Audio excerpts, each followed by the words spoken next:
Hello students, welcome back to my channel Commerce Tute, your flight to success. And yes students, today we are going to discuss secondary functions. Yes, under that the second secondary function, that is utility functions of chapter number 4 business services 12th OCM.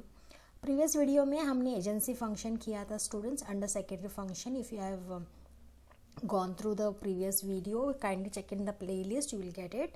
So today we will understand in simple way or language that what are the utility functions of the commercial bank. ठीक है, so ये video बहुत ही important होने वाला है from the utility functions point of view of commercial banks. ठीक है, so before going ahead students, new people to my channel, kindly like, subscribe and share, so the video is going to be very useful.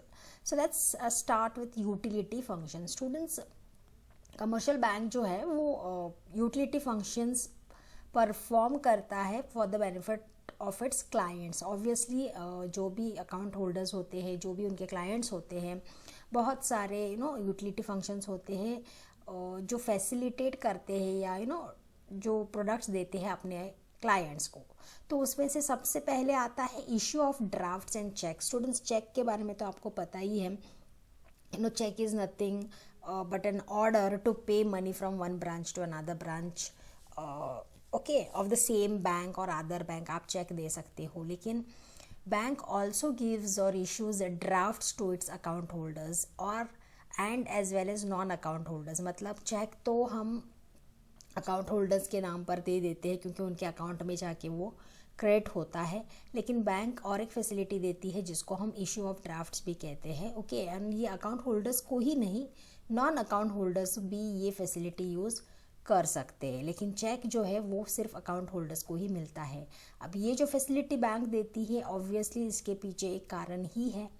वो कारण है कि वो commission charge करती है अगर वो बैंक ड्राफ्ट इशू करती है.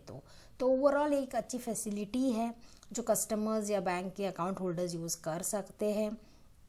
Checks in the case and draft है तो नॉन अकाउंट होल्डर्स भी यूज़ कर सकते हैं और बैंक उसमें से अपना कमीशन काट लेता है. So this is the first utility function of commercial banks. Let's quickly go to the second one, that is your locker facility.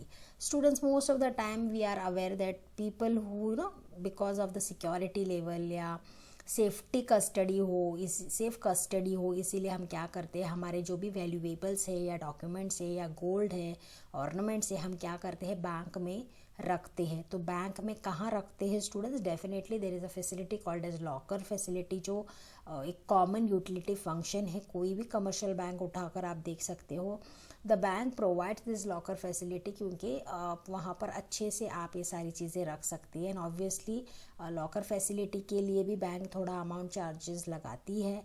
It depends on the type of banks also depends. And बहुत अच्छी बात यह है कि आपके जो भी valuables है वो सेफ और अच्छे रहते हैं वहाँ पे, so that there are some people who fear of theft, robbery, whatsoever. तो in this case locker facility बहुत ही यूज़फुल होता है.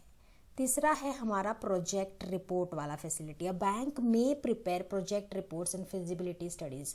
तो बैंक क्या करता है, एक प्रोजेक्ट रिपोर्ट बनाता है, फिजिबिलिटी स्टडीज़ करता है कंपनीज़ के बारे में, उनके स्ट्रेंथ, वीकनेसेस एनालाइज करता है उनको on the behalf of clients. ठीक है, तो ये सारे क्लाइंट के बिहाफ पर वो एक प्रोजेक्ट रिपोर्ट फिजिबिलिटी स्टडीज़ करता है. प्रोजेक्ट रिपोर्ट आखिर करता क्यों है बिजनेस फर्म का? क्योंकि project reports enable the business firm to obtain funds from the market. Definitely ये जो प्रोजेक्ट रिपोर्ट्स होते हैं वो फर्म की मदद करते हैं कि वो फंड्स ले ले मार्केट से, या जो भी गवर्नमेंट के अथॉरिटीज़ के जो भी फॉर्मेलिटीज़ होते हैं, लीगल फॉर्मेलिटीज़ होते हैं, उनसे भी क्लियरेंस मिल जाता है. मिलने के लिए ही ये सारे प्रोजेक्ट रिपोर्ट्स बनाते हैं. ठीक है, so overall this is one of the fabulous utility function which the bank performs, which really helps them to obtain them, मतलब business firm to obtain funds from the market and obtain clearance from the government authorities as well. Fourth आता है हमारा gift cheque. Children, now gift के नाम से ही आपको पता चल गया होगा बैंक क्या इशू करता है, एक चेक इशू करता है जिसको हम गिफ्ट चेक कहते हैं. आप उसको गोल्ड कॉइन्स भी बोल सकते हो. ये अकाउंट होल्डर्स को भी मिलता है और नॉन अकाउंट होल्डर्स को भी मिलता है. The gift checks and coins can be used by the client for the purpose of gifting on the occasion like wedding, birthdays. अब ये जो भी आपको गिफ्ट का चेक या कॉइन मिलता है ये आप किसी को भी गिफ्ट कर सकते हो. See the name itself is gift cheque और कॉइन्स, राइट. तो आप किसी की शादी, वेडिंग्स हो या बर्थडेज हो या कोई भी festival also you can say, या कोई भी इम्पॉर्टेंट ओकेजन हो तब आप ये दूसरों को गिफ्ट कर सकते हो. तो immediately they can take it and use it. So ये तो बहुत अच्छी सर्विस हुई ना. So you can carry it very nicely and you can make people happy. 1 minute, excuse me for my voice. Okay, so gift cheque इसीलिए use होते हैं. फिर आता है आपका 5th utility function, that is underwriting services. Students, underwriting services का मतलब क्या है? नाउ कमर्शियल बैंक जो है वो शेयर अंडर राइट करते हैं, जो भी इशू ऑफ सिक्योरिटीज़ होती है कंपनी के, इशूड बाय द कंपनीज. अब मैं एक बात बताती हूँ कि जब भी कोई कंपनी या स्पेशली न्यू कंपनी अपने जो शेयर्स है, मतलब IPO, इनिशियल पब्लिक ऑफरिंग करती है पब्लिक को, तो तब क्या होता है, सारे शेयर्स लोग नहीं ले पाते हैं, they are not fully subscribed. तब जाके अंडर राइटिंग सर्विसेज की यूज़ होती है. तो ये अंडर राइटिंग बैंक जो है वो क्या करता है, अग्री करता है उस कंपनी के साथ कि वो जो भी अनसब्सक्राइब्ड पोर्शन होते हैं शेयर्स के वो या सिक्योरिटीज़ के, वो बैंक ले लेगा. ठीक है. सो उसके बाद उसको एक कमीशन भी मिलता है. If you under right the service, under writing services आप लेते हो, मतलब बैंक लेता है, तो उसको उसका अमाउंट भी मिलता है, कमीशन. ठीक है. सो ये एक फैसिलिटी है जो बैंक प्रोवाइड करती है. It's very simple. Commercial bank क्या करता है, they underwrite the issue of securities issued by the company. If a company is not able to give its shares और टू द पब्लिक कंप्लीटली, या public doesn't take most of the shares या unsubscribed shares जो है वो bank ले लेता है and then they charge their own charges. ठीक है.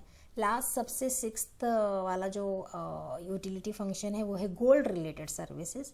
Nowadays many banks are providing gold services to its customers. Definitely आपने सुना ही होगा, banks are commercially buying and selling gold और gold ornaments from customers on large scale basis. तो वो buying of selling of gold भी कर रहे हैं, गोल्ड ऑर्नामेंट्स कस्टमर से लेते हैं, on a very large scale. Some banks also provide advisory services to its customers. मतलब वो अच्छे से उनको एडवाइस देने वाला भी सर्विस उन्होंने स्टार्ट कर लिया कस्टमर्स को.